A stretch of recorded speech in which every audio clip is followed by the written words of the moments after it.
ہمیں Ertugrul Ghazi کیوں دیکھنا چاہیے؟ دوستو، رمضان المبارک کا بابرکت مہینہ آ گیا ہے۔ اس مہینے میں لوگ پوری توجہ اور خلوص کے ساتھ عبادت میں مصروف ہو جاتے ہیں۔ بچے بڑے سب پورے ذوق و شوق سے نماز، روزہ، تراویح اور دیگر عبادات کا اہتمام کرتے ہیں۔ اس بابرکت مہینے میں جہاں لوگ صرف اللہ کے حضور حاضر رہتے ہیں، اسی مہینے میں حکومت پاکستان نے ایک ٹرکش ڈرامے کو ریلیز کرنے کا فیصلہ کیا ہے۔ آئیے جانتے ہیں کہ کیا ہے ایسا اس ڈرامے میں کہ حکومت پاکستان کو رمضان المبارک کے مقدس مہینے میں اسے ریلیز کرنے کا فیصلہ کرنا پڑا۔ کوئی کبھی بھی سوچ نہیں سکتا تھا کہ 300-400 چرواہے جن کو معاشرے میں کوئی پاس بٹھانا پسند نہیں کرتا تھا، وہ مل کر دنیا کی سب سے مضبوط سلطنت کی بنیاد رکھیں گے۔ یہ وہ لوگ تھے جنہوں نے بیماری، بھوک، افلاس اور ہجرت کے علاوہ کبھی کچھ نہ دیکھا تھا۔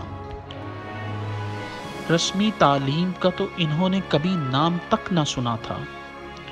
قبیلے میں سرداری کے پیچھے سازشیں، خاندانی لڑائیاں، بیرونی حملے، وبائیں اور موسمی تبدیلیاں، ان سب سے ہر وقت ان کا مقابلہ رہتا تھا۔ اپنا گھر، اپنی زمین تو بہت دور کی بات، سال میں 2 مرتبہ بسا بسایا ہوا علاقہ چھوڑنا ان کا مقدر ہوتا تھا۔ اللہ ٹرکش گورنمنٹ کا بھلا کرے جس نے اسلام کا سچا چہرہ دکھایا۔ آج اس ڈرامے کی وجہ سے عیسائی، یہودی اور ہندو، جو کہ اپنی فلمی انڈسٹری کی وجہ سے کئی سال سے ہمارے اذہان پر حکومت کر رہے تھے، ہم اپنی اقدار کو کھو بیٹھے تھے۔ آج وہ پریشان ہو چکے ہیں اور تجسس میں ہیں کہ مسلمانوں کے پاس ان کے دین کے متعلق سچ کیسے پہنچ گیا۔ اصل یہ ہے کہ دور حاضر میں اس ڈرامے کا مقابلہ ہالی ووڈ اور بالی ووڈ کی کوئی بھی سیریز نہیں کر پا رہی۔ آئیے دیکھتے ہیں کہ کیوں آپ کو اور آپ کے بچوں کو مل کر بیٹھ کر یہ ڈرامہ دیکھنا چاہیے۔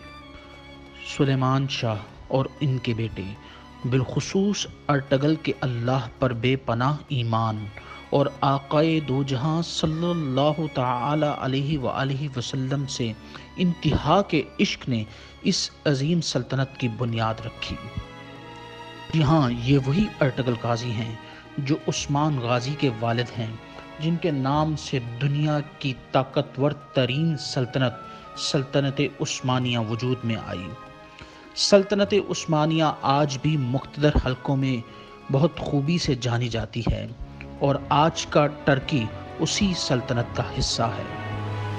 آج کل بے حیائی اور عریانی کے دور میں ماں باپ اور بچوں کو مل کر بیٹھ کر ٹی وی دیکھنا آسان نہیں ہے، شرم سی آتی ہے۔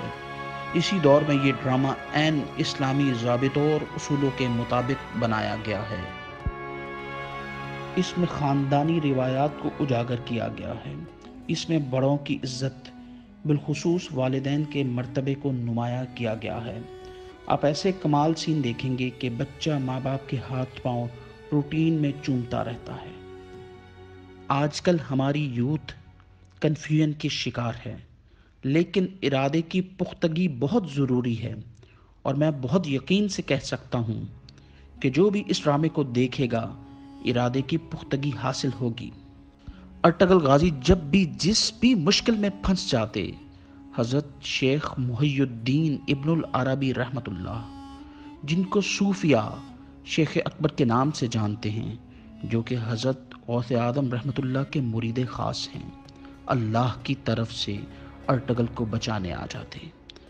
آج بھی ہم نیک راہ پر ہوں، ارادہ سچا ہو، ایمان کامل ہو، تو آج بھی اللہ کا کوئی مقرب بندہ، حضرت غوث اعظم کا مرید خاص، ہماری رہنمائی فرمانے کے لیے آ جائے گا، اور ہم انشاءاللہ منزل پا لیں گے۔ بس سچا ارادہ اور پختہ یقین چاہیے۔ رمضان کی عبادات اور ان کی افادیت پر تو کوئی کلام ہی نہیں۔ لیکن ایک بات وثوق سے کہہ سکتا ہوں، اس ڈرامے کو دیکھنے کے بعد آپ کی اور آپ کے بچوں کی قوت ایمانی اور یقین کی پختگی بہت بڑھ جائے گی، جو کہ شاید مہنگے مہنگے کورسز سے بھی حاصل نہ ہو سکے، اور آپ کو اندازہ ہوگا کہ محدود وسائل، خاندانی سازشیں اور بیرونی حملے مل کر بھی آپ کا اور آپ کی منزل کا کچھ نہیں بگاڑ سکتے، اگر آپ کا ارادہ پکا ہے، آپ کی نیت صاف ہے اور آپ کا اللہ اور اس کے رسول پر بے حد یقین ہے۔ تو یہ بات تو سچ ہے، جس نے ارطغرل غازی نہیں دیکھا اس نے کچھ بھی نہیں دیکھا۔ ہم آئندہ دنوں میں مزید دلچسپ اور حقائق پر مبنی ویڈیوز آپ کے ساتھ شیئر کریں گے۔ آپ اپڈیٹڈ رہنے کے لیے ہمارے فیس بک پیج کو لائک کیجیے اور ہمارے یوٹیوب چینل کو سبسکرائب کیجیے۔ بہت شکریہ۔ اسلام زندہ باد، پاکستان پائندہ باد۔